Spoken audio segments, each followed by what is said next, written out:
you know anything about gaming, you probably know the name Mario Kart. Since 1992, this series has been a pillar of Nintendo's output and a great example of the company's easy to pick up, difficult to master philosophy. It's become so popular that for a lot of people, Mario Kart is the Mario game. But while the core of that first game has remained intact over the years, any of the components have been completely reinvented.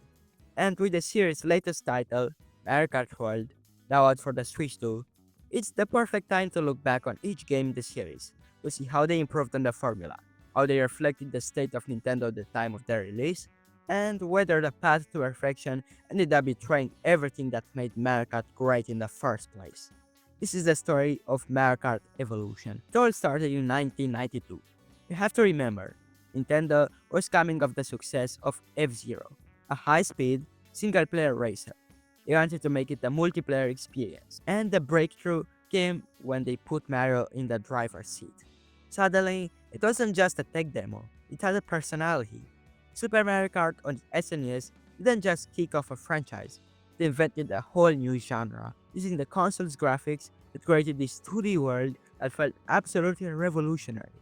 But the real genius wasn't the game design, the icon system, the shells, the bananas, the stars, was a masterclass in balance. It made sure that even if you were lagging in last place, you still had a fighting chance. Every single race was competitive, it was chaotic, it was fun. And with 8.76 million copies sold, it was a phenomenon. 4 years later, the series jumped to the Nintendo 64. Mario Kart 64 was a multiplayer revolution, and its secret weapon was so simple. For the first time, 4 players could huddle around one TV and battle it out in a glorious split screen.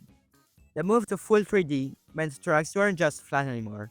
They were these sprawling multi-layered playgrounds with hills, insane jumps, and legendary shortcuts.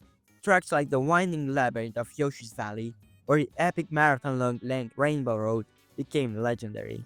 Mario Kart 64 wasn't just a sequel, it cemented the series as the definitive party game, a title it would hold for decades. It felt generous. As the 2000s rolled in, Nintendo entered this experimental phase where they refused to just sit back and print money. They were taking risks. First up was the Game Boy Advance with Mario Kart Super Circuit in 2001. It was solid, proving that the core formula would work on a handheld, but it felt safe. A competent mix of the SNES and N64 games that was mostly just a bridge to what was coming next. And what came next, in 2003, was awesome.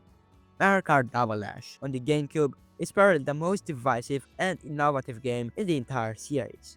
It completely tossed out the single driver rulebook and put two characters in every cart, complete with character-specific special items. Mario and Luigi would throw fireballs. DK and Diddy would drop giant bananas, and Bowser and his son would throw a massive spiky shell that destroys everything. This co-op mechanic was unlike anything the series had ever done or has ever done since. Some fans called it gimmicky, but others, like me, saw it as the most strategic entry in the franchise. Double Dash was a bold, risky move that proved a Nintendo I love wasn't afraid to tear down its own formula to try something new. And yet, its mechanic never came back, whether it was too divisive or just too risky for a series that was printing money. We'll never know, but it's a reminder that the Nintendo willing to experiment isn't always the Nintendo that makes the most profit. Then, in 2005, came Mario Kart DS, a game many still see as near perfection. It took the handheld idea and perfected it, but its biggest contribution was taking the race online.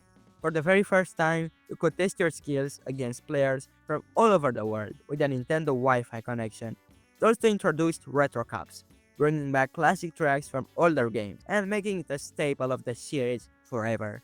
You paid a fair price, and you got a perfect, complete, incredible experience in return.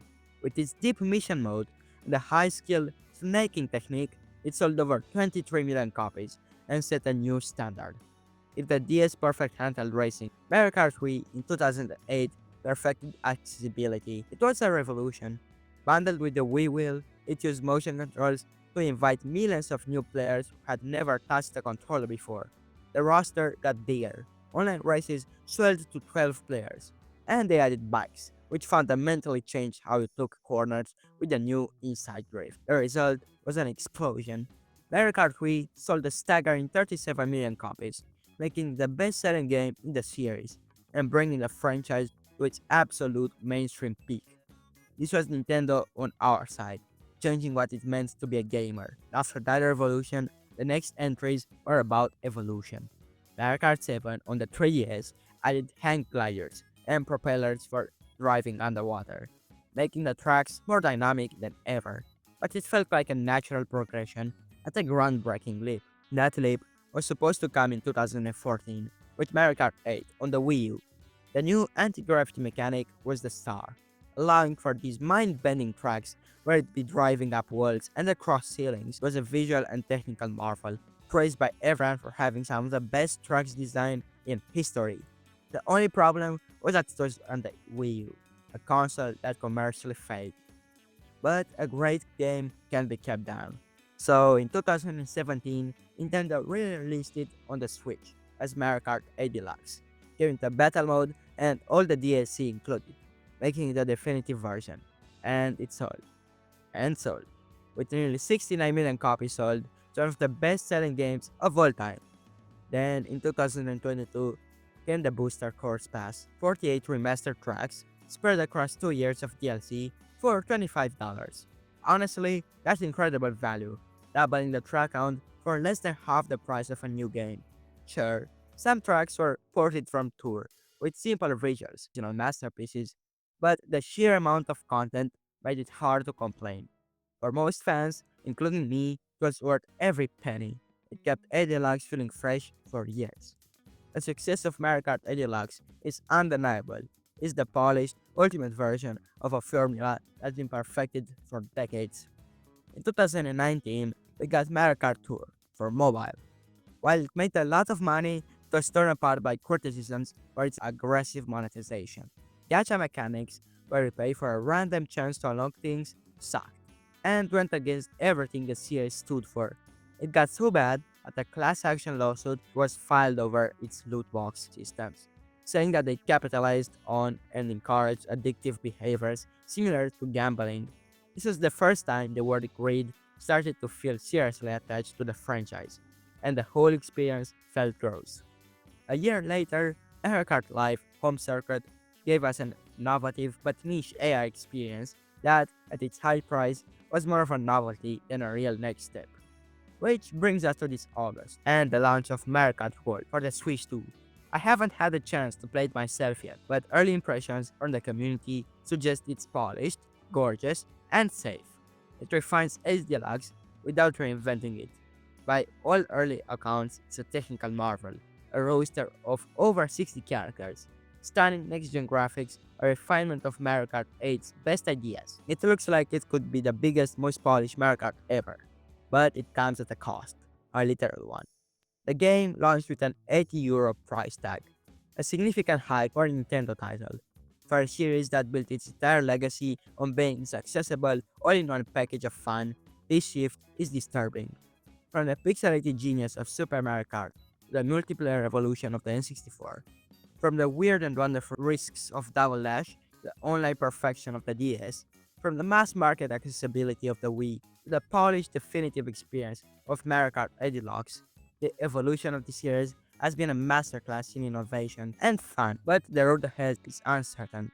Mario Kart Tour introduced predatory monetization that led to lawsuits, and Mario Kart World is pushing the price of entry higher than ever. The series that once felt like a celebration of gaming is now adopting very business practices that have frustrated gamers for years. Has Nintendo earned the right to charge this much, or is it a step too far? A move that's profoundly disrespectful to the community that supports them. Is the magic of those late line tournaments still there, or is it slowly being hidden behind a paywall? The legacy of Mario Kart is one of genius.